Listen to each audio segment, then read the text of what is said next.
नमस्कार, मैं doctor Gautam are प्रसाद हूँ, स्पाइन सर्जन पटना से। आज जो हम लोग बात करने वाले हैं वो एक बहुत ही कॉमन प्रोसीजर टीलिफ के बारे में, TLIF।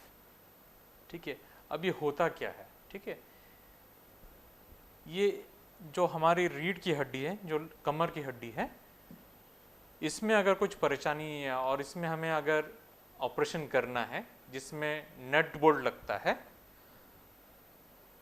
ऐसे नट बोल्ट लगाया जाता है और उस नट बोल्ट के साथ यदि हम लोग आगे में जो डिस्क रहता है उसका कुछ हिस्सा निकाल के वहाँ पे बोन ग्राफ्ट डालें और एक केज डालें, तो इस प्रक्रिया को इंटर बॉडी फ्यूजन कहते हैं। और ये अगर साइड से किया जाए ट्रांसफॉर्मल अप्रोच से तो उसे टिलिफ कहते हैं। ये अगर हम लोग पीछे से डालें जिसमें हम लोग हड्डी के टुकड़े को नहीं निकालते हैं, फेसेट्स को सेक्रीफाइस नहीं करते हैं, उसे PLIF टिलिफ कहते हैं।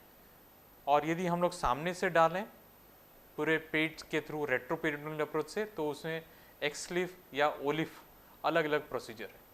बेसिकली इन सभी प्रोसीजर्स में रीढ़ की हड्डियों में जो खराबी रहती है उससे उभरने के लिए और या उसमें इंस्टेबिलिटी है तो उससे पार जाने के लिए नट बोल्ट कसा जाता है और आगे जो डिस्क स्पेस है उसमें फिक्सेशन कर उसमें केज डाला जाता है और फ्यूजन बोन ग्राफ्ट डाला जाता है। इस प्रोसीजर को इंटर बॉडी फ्यूजन कहते हैं। सो ये जो टिलिफ है ये एक रूटीन प्रोसीजर है आज के दौर में, और ये जो प्रोसीजर है ये अलग अलग कारणों के लिए किया जाता है।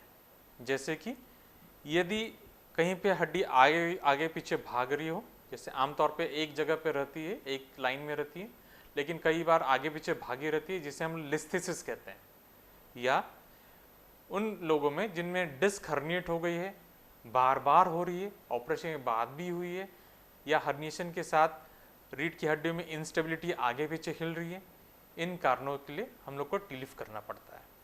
रिकरेंस सर्जरी, रिविजन सर्जरी, लिस्थेसिस, चाहे वो डीजनरेटिव हो या फिर आपके ट्रॉमेटिक हो या लाइटिक लिस्थेसिस हो, कई कारणों के लिए ये प्रोसीजर करना पड़ता है। और इसमें टिपिकली डॉक्टर करते क्या हैं, सर्जन करते क्या हैं? इसमें रीढ़ की हड्डी में स्क्रूज लगाते हैं जिसे पेडिकल स्क्रूज कहा जाता है। ये दोनों साइड लगाए जाते हैं। ज़रूरत के अनुसार कई बार नस को खोला जाता है अगर हमें डायरेक्ट डिकम्प्रेशन करना है। यदि डायरेक्ट डिकम्प्रेशन नहीं करना है तो इनडायरेक्ट डिकम्प्रेशन के लिए ये पूरे हड्डी को हटाने की ज़रूरत नहीं पड़ती है। उसमें हम केवल नस को जैकअप कर देते हैं, जो ये फोरामेन कम हो गए, जो ये हाइट्स डिस्क स्पेस कम हो गए, इसे जैकअप कर देते हैं केज के थ्रू और उससे इनडायरेक्ट डिकम्प्रेशन कर लेते हैं। ये प्रोसीजर हम लोग ओपन प्रोसीजर से भी कर सकते हैं, ओपन तरीके से, जिसमें एक चीरा लगता है, लंबा चीरा लगता है और मसल्स को हटाना पड़ता है, बोन्स को काटना पड़ता है, जैसे आप देख रहे हैं। इसी प्रोसीजर को कम चीरे से मिनिमल इन्वेजिव तरीके से या MIS टिलिफ के तौर पे भी किया जाता है। इसमें स्क्रू डालने के लिए, हर स्क्रू डालने के लिए एक एक होल किया जाता है स्किन में। उसमें मसल्स को काटा नहीं जाता है, मसल्स को केवल डायलेट करके जाया जाता है, तो उससे आपके जो मसल्स में क्षति पहुंचने की जो संभावना है वो कम हो जाती है। और रिसेंट टेक्निक्स में इसको हम लोग पेडिकल स्क्रू फिक्सेशन के साथ आप उसी दौरान आप उसी होल से, उसी चीरे से केज इंटरबॉडी फ्यूजन भी करते हैं और लोकल ग्राफ्ट या बोन सब्स्टिट्यूट मिला के, जैसे BMP हो या ग्राफ्टॉन हो, अलग अलग बोन सब्स्टिट्यूट्स मार्केट में मिलते हैं, इसके साथ उससे हम लोग फ्यूजन अचीव करते हैं।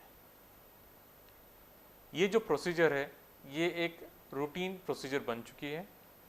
इसका सबसे बड़ा एडवांटेज ये है कि फिक्सेशन स्टेबल होता है और उसके कारण मरीज़ को विदिन 24 आवर्स हम लोग चला सकते हैं, मोबिलाइज किया जा सकता है और 2 से 3 दिन बाद पेशेंट को हॉस्पिटल से छुट्टी भी की जा सकती है।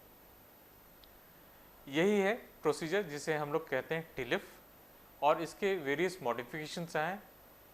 नेक्स्ट स्टेप में पीलिफ, ओलिफ, एक्सलिफ, ये सब भी प्रोसीजर्स हैं और इसके बारे में हम लोग अगली टॉक में डिस्कस करेंगे। Thank you very much.